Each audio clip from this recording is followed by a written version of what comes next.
Well, hello, everybody. Welcome to a new Hanguiando episode.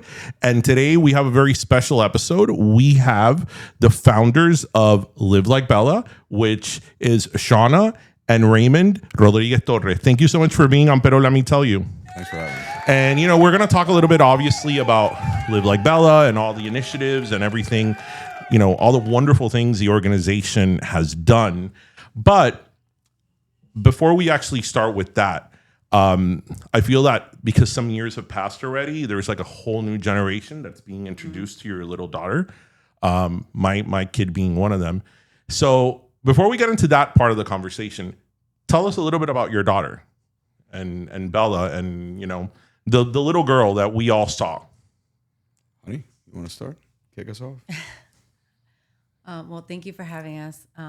Bella was special. She, when she was born with severe developmental delays. So because she had low oxygen at birth. So her first 4 years of life were in therapy, speech therapy, occupational therapy, physical therapy. But she never complained. She was always happy. She couldn't talk much. She could only say like 3 words, like "I want milk" at 4 years old. But she, you know, that was her life, and she didn't know any different. She's always been loving and sweet and cuddly. She became sick when she was 4.5.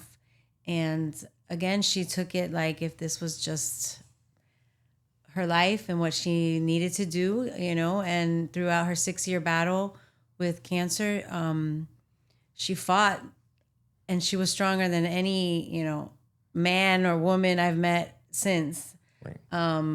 Always with a smile on her face, always ready to face the next test, treatment, you know, appointment, whatever it is that we needed to do, you know, she would get it done, do it, and then, you know, have fun and enjoy life. You know, I remember one day she had like a week of chemo. We came home, she threw up. She looked at me and she's like, "Can we go in the pool now?" And I was like, "Yeah, let's go." And she put on her bathing suit, she jumped in the pool, and that was that, you know. So her spirit, she had a very strong, amazing spirit.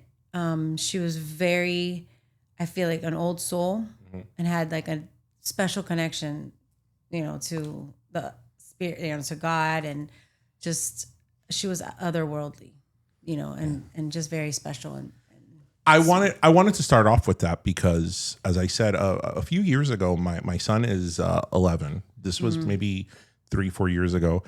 I don't know if they were doing something in school. They certainly were doing something about childhood cancer. I think something related to some socks or something. And he asked me, "Oh, who was Bella?" And obviously I remember. But I thought it was quite remarkable that here he was. He was probably like 7 at the time. I mean, he was born after the fact. And he has no reason to know this, that in his school, all these kids were being introduced to her legacy, really, and the legacy of your family. So I was like, wow, that's quite remarkable. That's quite remarkable. I mean, and it shows, you know, her, you know, because she really captivated Miami, South Florida, the country, the world, really.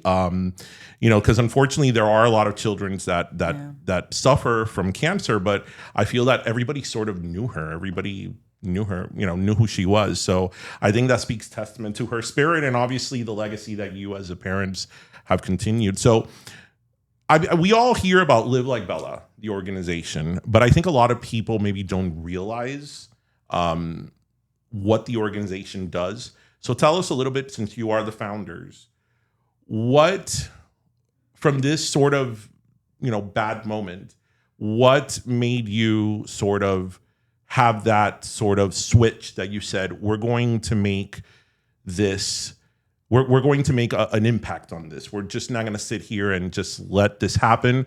We're going to be part of the change. What was one of the things that inspired that led to the organization? So, as Shannah mentioned, one of the things that was remarkable about Bella was the way she carried her life. You know, Bella, having the developmental delays that she did since birth, it was difficult. Her early childhood was difficult for her, and it was difficult for us as young parents. You know, we so desperately wanted that normal, typical child. So, you know, we knew what it was like to be made fun of. We knew what it was like to go to birthday parties and not be included in the games or be excluded from play dates. We had instances where we would go out to dinner before she became paralyzed and diagnosed with cancer, where because she would moan and so forth, we would have strangers come up to our table and say, "You guys, your daughter's disturbing our meal. You need to learn how to be better parents." But what was amazing about Bella's life, I think, in many ways, is that what was once such a challenge, which her developmental delays, to Shannah's point, later became an enormous hidden blessing. Because Bella could never fully comprehend the severity of her illness. So she was innocent, she was pure, she was joyful, as Shannah mentioned, she was fearless. And what once was such a challenge, which were her developmental delays, later became a blessing. Bella never asked me, "Daddy, am I going to die?" She never asked, "Mommy, why do we have to do the horrible things that we do?" And for 6 years, she had some of the highest doses of chemotherapy and radiation to a child. She had countless surgeries. Her cranium was open, her abdomen, her spine. And she never asked for anything other than prayer and to help others. And to answer your question directly, on the night that Bella took her last breath in our arms, we decided to take that mantra that Shannah had first posted online to go out and live like Bella, which for Bella meant to serve others. One of the things that was very unique about Bella was that not only was she not fearful, but what bothered Bella was to hear her friends suffer. Mm-hmm. So her true friendships ended up becoming those other children in the hospital. She was in hospital and sick longer than she wasn't in her 10 years of life. And what bothered her was seeing other children suffer. So she was always more concerned for others. And so Shannah founded Live Like Bella in our home. The night that Bella went to heaven, LeBron James and Dwayne Wade with the Heat wrote hashtag Live Like Bella on their shoes, and it went viral. Right. The week after that, we were asked, and we had the privilege of meeting President Obama that flew to Miami, and we met with him. And we decided in that moment, well, what are we going to do with this movement? Because hashtag Live Like Bella was circulating the world. And we decided to do what Bella would have wanted us to, was to conquer childhood cancer. And so Live Like Bella began as an entity with the support of this same very community. Just like you mentioned, it's amazing to hear that your child in school was hearing about childhood cancer awareness. Nobody ever hears about that. And specifically about Bella, a little girl who was marginalized, a little girl who was made fun of, and a little girl who eventually changed the world.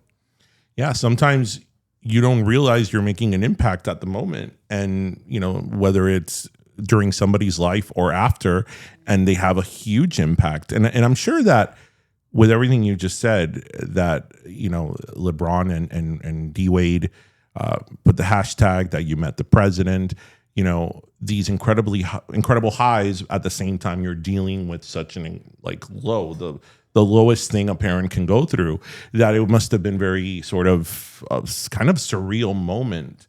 So you decided to keep the mantra and live like Bella. And how do we get the foundation that you have today? How what are those origins? What's the origin story of that, really, in terms of the foundation? So truthfully, I started it because I needed a purpose.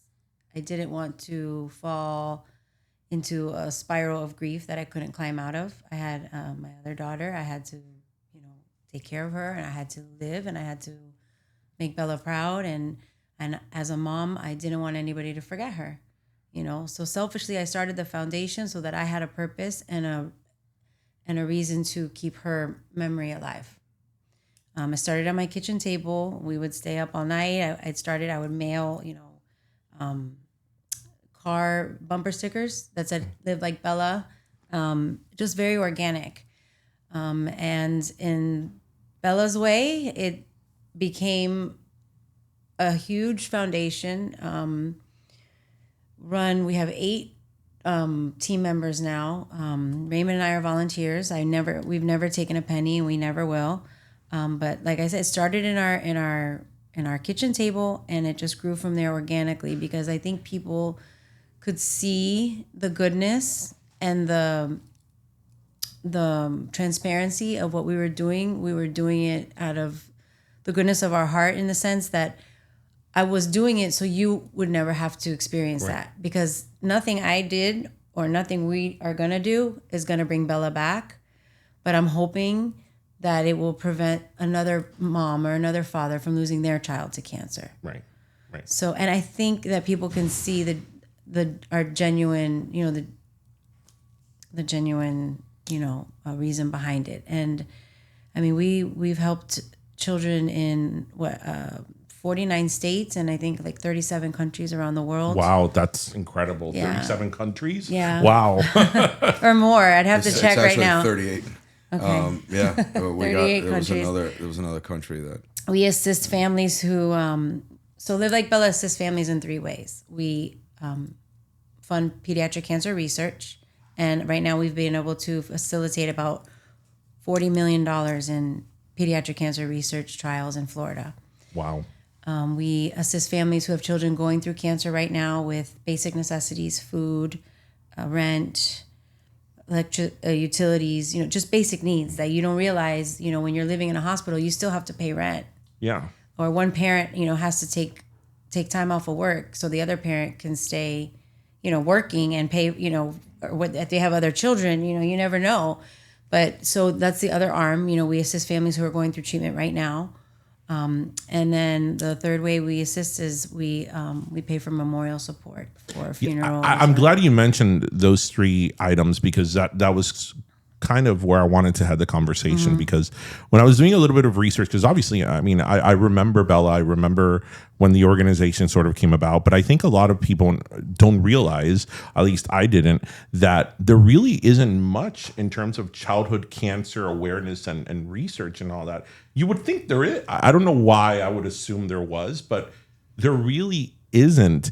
Is that something that when you were experiencing this firsthand that you sort of saw yourself, like where are the resources? absolutely, nationally, less than 4% of the National Cancer Institute's budget goes to pediatric oncology. And every penny of it. Wow. And so there's a multitude of reasons why that is. Although childhood cancer remains the number 1 disease killer of children, it is a small population of human beings in comparison to the number of adults that are diagnosed with cancer. In terms of private funding from pharmaceutical companies and others, again, it's a very small population. So regrettably, it's become an acceptable reality in our society. To give you an idea, Bella began a protocol that was approved by the FDA around the Second World War. Most of the chemotherapies are incredibly toxic. Some of them have the same heterogenic compounds you would find in automotive brake fluid. They are highly ineffective and very toxic, and yet in many places, they still remain the standard of care prior to Bella and even still for her type of cancer. And so thank God we have made very good advancements, and I mean the medical world, in terms of leukemia and lymphoma, which have over a 90% cure rate. But there are 12 major types of childhood cancers, and the other 10 major types have not seen an improvement in survivability in 30 years. So if I'm understanding correctly, a lot of these treatments are based on science from the 1940s and 50s? Indeed. And many of the treatments are based on watered down, if you would, adult protocols. Right. And so what we do know very well established now is that children's cancers are very different than adult cancers. For example, if we smoke, if we drink, if we expose ourselves to certain things, we know what we're doing as adults and we're accepting that risk. In pediatrics, there's a far more genetic component to that because a 4-year-old like Bella is not exposing herself to things that are polluting her body that would make her at 4 years old suddenly become paralyzed overnight. That's how this whole thing started, with 9 tumors throughout her body. Stage 4, group 4, and the prognostic path for Bella at diagnosis was hospice for a 4-year-old. That is shocking, I have to tell you. That is absolutely shocking because to know that some of these treatments are over 50, based on science, that's 50, 60 years old, with all the advancements that we see around us in everything, technology, medicine, and that is, I think most people don't realize that. I certainly would have never even thought about that. Yeah, the chemotherapies that they use in children are just adult treatments that are, catered or, to it's children. not based on research, peer reviews, or very little. Not as much as adults. Not as much as we'd like to No. see. No, and there's, look, one of the problems in pediatric cancer, and this is not solely because people are malicious, is that children have a physiological disadvantage to adults. They're growing. Right. So the moment that you add a cancer to an organism that's growing, it replicates far more fast than it would be in our case, right? So Johnny has leg pains, and they go see the pediatrician, and the leg pains have been going on for 3 months. And the pediatrician does urinalysis, does blood tests, does every kind of thing, doesn't find anything abnormal, and says, well, more than likely this is growing pains. But just to be safe, come back and see me in 3 months. And Susie has headaches. And the same thing, they work her up, everything is normal. And the pediatrician says, you know what? Maybe you're having migraine clusters. Perhaps you need to go see the optometrist to get your eyes checked. But just to be safe, come back and see me in 3 months. Well, Susie's got a roaring glioblastoma growing in her brain. And she's growing herself. So by the time they screen her for cancer, now the majority of children, over 80% of them, present that diagnosis, stage 3 and stage 4. So that presents another thing. They're far more advanced. You think about Bella's case. If she had not become paralyzed overnight, we would have never known. Right. But then in terms of clinical trial enrollment, unfortunately, the last patient you want to include in the study is someone that ill. Because if they die during the clinical trial, they will negatively impact the statistical outcomes of the study, which means if you have a new drug, it won't get FDA approved if you have high mortality. Right. And it affects your grants. It's a scientific conundrum. And then it affects your grants and your funding sources and all of those things. So unfortunately, a lot of the patients, and for us personally, this is an area that we have focused on, that Live Like Bella's focused on. Stage 4 patients are usually excluded from innovation. And I can tell you this, DJ, that the most difficult part is not when they look at you and say, your child has cancer. The most difficult and darkest moment is later, when there's another meeting and they tell you, we're sorry, we've done all we could, please take your child home. And so it was in that moment, in many respects, in terms of research of what Live Like Bella's done, that we wanted to focus on that very dark moment. Live Like Bella wanted to bring light to where it was very dim, and at least focus on stage 3 and stage 4 patients, enrollment in clinical trials, and give those children a shot at innovation. Because we've sat in that chair and we knew what it was like. Of course. Which one of us wouldn't stick our arm through a fire to save our child? And here we are being told there's nothing else. So from a research perspective, we have always been very keen to start at that moment. I mean, again, I keep using the word remarkable. I mean, it really is remarkable that from this pain, you both were very focused to, like, as you said, not have a parent, if I could help, not have another parent, another family go through what we went through. Because I think so many people would have just sat in their sorrow. And rightfully so, but you took that sort of sadness and projected it into something like this. What, in terms of the foundation, in terms of research especially, what are some of the advancements or milestones that you have seen because of the contributions of the foundation?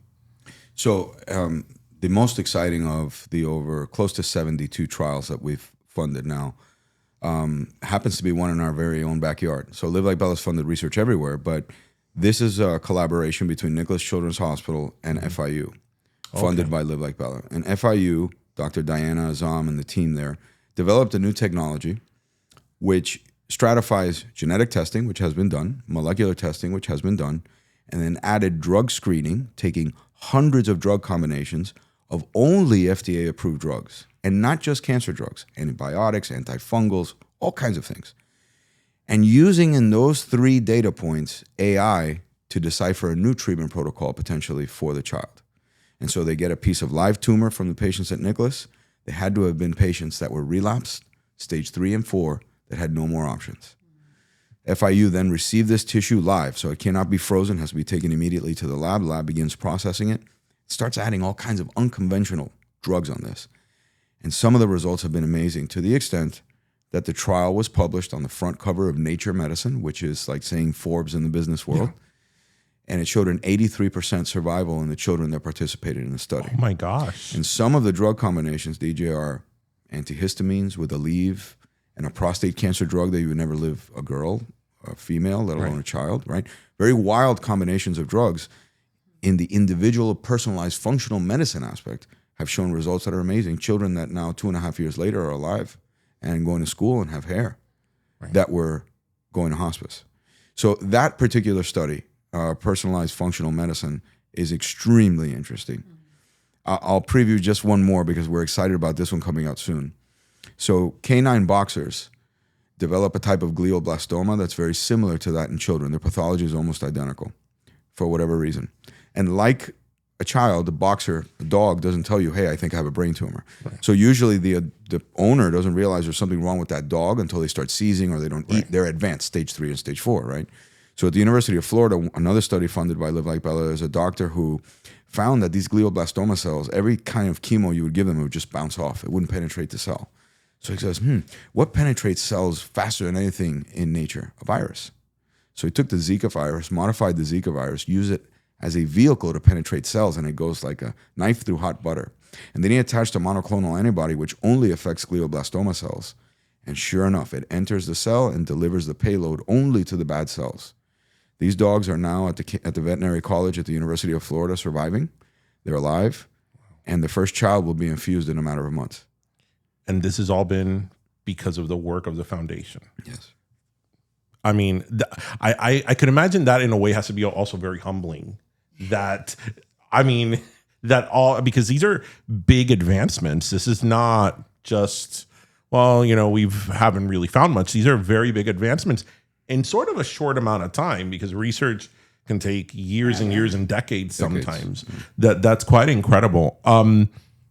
You had mentioned, because a lot of times when you hear people's story with cancer and terminal diseases, about not only funeral expenses, but people that need assistance with like their mortgage and all that, because so many times, rightfully so, we focus on the patient, but we sort of forget that there's a whole family behind that patient, that everybody's life is on hold, basically. So tell us a little bit about the foundation and the people that come and seek help from the foundation for those type of matters. Well, I mean, we have families all over the world that seek help. Like I said, we assist with mortgage payments, rent, car, parking fees, because apparently there's some hospitals that you have to pay parking, and $30 a day if you're there for 2 months. I know a few. It's food, diapers. I mean, you don't. It's literally basic necessities that you realize, my gosh, we take so much for granted. We were blessed that I was a special ed teacher, but once Bella was born with her developmental delays, I never went back to work because I had to take her to therapy. I became a therapy mom. And he worked in the pharmaceutical industry, and he traveled a lot, but he was also able to be home when he could. And we have family and friends. So in our case, we were very blessed. We had tons of family and friends that could take his place or my place at any time and help with the girls. But in our journey, we met so many single moms or, parents that have 2, 3, 4, 5 kids where, the mom had to stop working and, the dad had to keep working. And then you'd have a mom at the hospital with her sick child and the 3 siblings, So I was like, in our experience, when we were going through it, we would help other people because we were so blessed and lucky to have that community. We would like lend our community to other families, like, oh, we'll watch her. We'll watch the kid, and we'll help you. What do you need? Groceries? Because they're going to go run to Publix for us. Do you want us to pick something up for you? And you realize, my gosh, there's so many, besides being told your child has cancer, how are you going to pay for the car that has to take your child to his treatment? So that was one of the first things I did, was establish the in-treatment support, because diapers, you can't, their diapers have to be changed hourly, because when they urinate, the chemo comes out, and you can't have them sitting in urine filled with chemo and then they get that burn. So diapers are like, triple what you would typically, change a baby. Like I said, food, parking, rent, co-pays. I mean, we've had people call us from the hospital like, listen, they're discharging us, but the chemo pills, the copay is $800. And they'll call us at midnight, and I'll answer, and I will call the pharmacy at the hospital, and I will give them the credit card, and I will pay the copay, and they will go home. That's amazing. That is amazing. That is amazing. When you said that really is a little personal for me, because it's a very different situation, but I have a special needs child. Very, very different situation. And just navigating the system. Possible. I say, like, I think I'm somewhat intelligent. I understand things. So does his mom.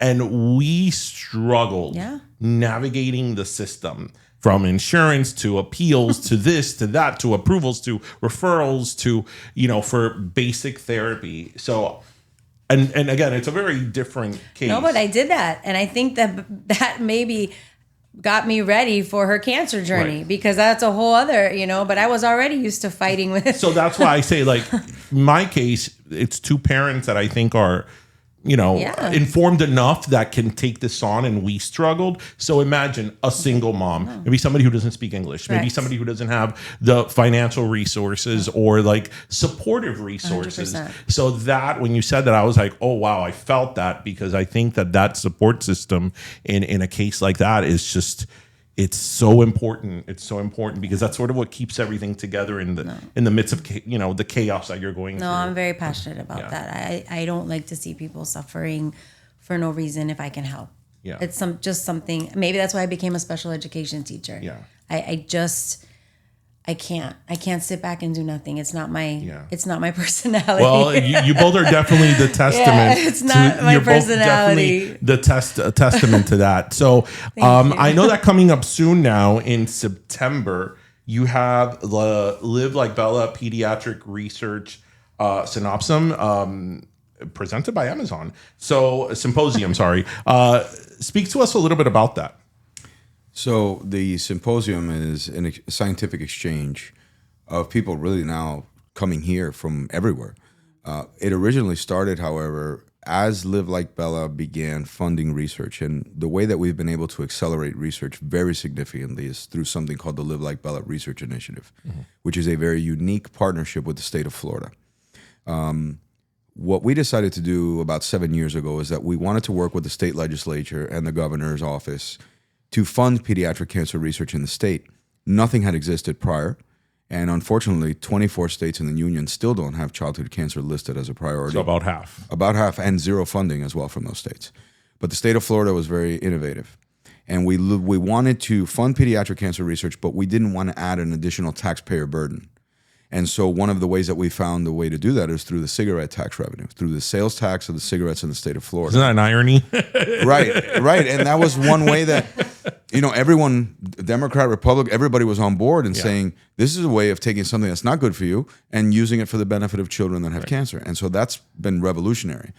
Not only has it helped advancing research, but in terms of some of the most brilliant minds have decided to come to Florida because of this. So this is available in perpetuity. And so if you're a childhood cancer researcher, and let's say you're in the Midwest or in the Northeast, this is your passion, you have to eat what you kill in terms of your grant requests. But the Live Like Bella research funds are here indefinitely. So why not move to Florida? Why not take a job at one of our institutions? You have access to these funds. Our weather is nicer, and we have no state income tax. So as we started providing through this mechanism significant amounts of funding, we also said, to Shannah's point at the beginning, paramount to Live Like Bella has always been transparency.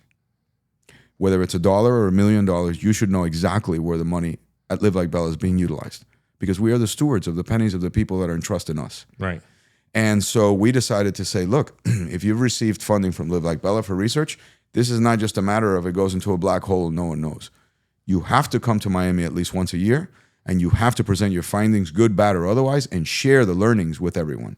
Wow. Now it's grown into an event that we're very blessed that Amazon is the presenting sponsor, underwriting it entirely. It is absolutely free. And it is extremely unique because you have PhDs, bench scientists, you have MD oncologists that are treating children, and lastly, you have families there, which is very unusual and unconventional for a symposium, because oftentimes a PhD doesn't know parents, or sometimes they're working with rats and mice and so forth. They've never met a child with cancer.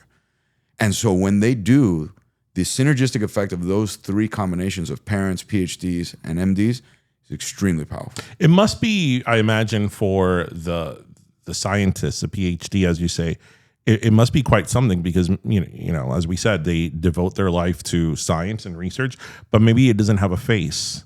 They don't have in the lab. They're in the lab, behind the microscope. They're focused on what they're doing, but they know that it's out there. But this puts a face to the patient, to the family, to the enormity of it. So it's sort of like a think tank of talent and of families getting together. That that is quite something. And I also have here in my notes, because I took notes, that you are also having in September, because September is Childhood Cancer Research Awareness Month. You're having a ball, a Live Like Bella ball. Tell us a little bit about that as well. So Bella's ball. Bella's ball. She always loved to party. No, we started. I think this will be our 11th gala. We started Bella's Ball as a fundraising opportunity, but now we make it a weekend. So we have Friday, we have the research symposium, which I just want to backtrack really quick. When you said, it's amazing that they put a face sometimes because they're stuck behind the bench. One year, one of our researchers who had been working on a trial got to meet a child whose life he saved. Wow. That child was supposed to go home on hospice, and that child is alive 2 years later because of the research. And that was such an amazing experience. There was not a dry eye. And it was organic. It was organic because the parents just happened to come to the symposium because they wanted to learn more. And they were talking about the research and patient number, 13. 245. Okay, 13. Patient 13. And she was like, my son was patient 13. And it was one of those, wow. So it's powerful. It is very powerful. So Friday we do the research symposium, and then Saturday we have Bella's Ball. In the past we've had Flow Rider, Gente de Zona, different bands, different, artists come. It is powerful in the fact that you get to see and meet some of the children that we've helped. They come every year. We invite at least about 20 families to come and join us, and it's fun. They get to dress up and have fun for one night. They don't have to, be in the hospital or think about treatment. They party. They have so much fun. And so it's powerful in the sense you get to see the children that we're helping, and you get to have fun and help a good cause at the same time. So it's a really wonderful night of learning and just listening, laughing, and learning, like you guys say, and partying and just celebrating life. We are here tonight, and we are living like Bella, and we are serving others, and we are enjoying our life at that moment. Incredible. When you said that about half of the states don't have any funding or any research initiatives, is that something that you are also working on trying to bridge that gap and getting other states involved to sort of ramp up the research and the funding? Very much so.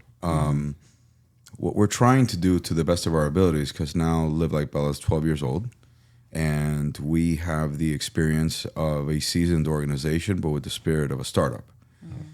I like that. We are trying to have other states and other stakeholders, because realize we can't be everything to everyone. So we're spreading the gospel of the Live Like Bella Research Initiative using the cigarette taxes or other ways where you don't have to augment taxes for people, but that you can do good for children battling cancer. Most recently, Shanna and I were invited to give some lectures at Stanford University on the subject of how we were able to accomplish this here. And California is now investigating ways that they could potentially go, which is important. There are other states that have different initiatives that have been successful. Ohio, Texas, and a few other places are notable. They're not exactly like the Live Like Bella Research Initiative, but at the end of the day, however it is that it works in your neck of the woods, we need to make childhood cancer a priority. Yeah. And to that end, as we were discussing before we came on, there is a very significant announcement coming in September. Live Like Bella was recently awarded a very significant grant to create something that's never existed, and that is a comprehensive cancer network for children. And so in the adult space, what is known as the NCI, the National Cancer Institute, and the National Comprehensive Cancer Network, is very well known and very established. I want to say that it has saved countless numbers of lives. But in children, this has never existed. And this involves every aspect of the screening, diagnosis, and treatment of a child with cancer. I'm talking about everything from the standpoint of nutrition, alternative therapies that are involved, mental health, in addition to innovative treatment for the cancer itself, and every aspect involved there. I'm going to give you a very simple example that hopefully can relate. When your child is undergoing chemotherapy, they're immunocompromised. Yeah. They have a Mediport, which is a titanium valve under their skin. For those of us that have had a family member with cancer, we know what that is, right? That's where a needle goes through your chest, and that's how you administer cancer treatment. You have to protect that at all costs, because if the child gets an infection and they're immunocompromised, you may have to open their chest to take that valve out, and that's not a good thing. So any fever is a threat to the lives of these children because they cannot fight infection like a normal person. So you take a child who's immunocompromised, take them straight to an emergency room. The worst place for them to be, with people coughing and viruses and all types of things where they could get an infection. And unfortunately, when you look at the data overall, most cancer patients die of infection, not cancer. Okay? And so in some places throughout the state, we have seen instances where in the best of scenarios, mistakes have been made that have threatened and children have died. For example, if you have an immunocompromised child and they present to the ER, and that ER nurse is with the best of intentions trying to care for that baby, they have to take the patient's temperature. You cannot use a rectal thermometer on a patient that's immunocompromised, because if you accidentally tear the skin, Right. you immediately would cause an infection that has unfortunately caused children to pass away. A comprehensive cancer network would not only lead innovation very significantly at a very high science level, but even in an instance like that, when a child presents to the ER and they're under cancer treatment, that there is a protocol for the triage of a cancer kid. So a comprehensive cancer network encompasses all of those things.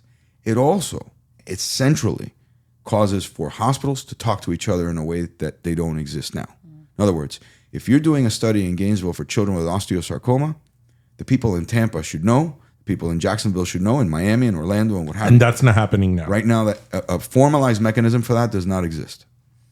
And so this will change that. That, I mean, again, you're telling me all these things, and I feel that most people don't know that, because most people, their reaction will be to go to the hospital, to the ER. And when you're here explaining it to me, it makes absolute sense. That is where you would most be likely to catch something, is in the ER, where somebody's literally coughing next to you, that those type of mechanisms didn't already exist. I mean, that in itself is a huge accomplishment, that is going to be set up now. It's starting in the state of Florida. We are incredibly grateful that they've believed in us, and I say that to people all the time. Thanks for believing. Thanks for believing that we could move the needle. So, I mean, I think with everything we've learned today, it's safe to say that due to the foundation to Live Like Bella, Florida has become an innovator and a leader in pediatric cancer. From every aspect, to the capital, Yeah.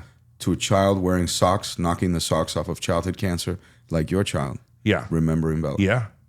That, I mean, that is, I imagine, you could correct me if I'm wrong, that even when you started this foundation, you probably never even thought that your intentions were good. Let's spread awareness, help people. But I don't think that anybody could ever really imagine that their work is going to have this amount of impact, because that's the proper word, impact.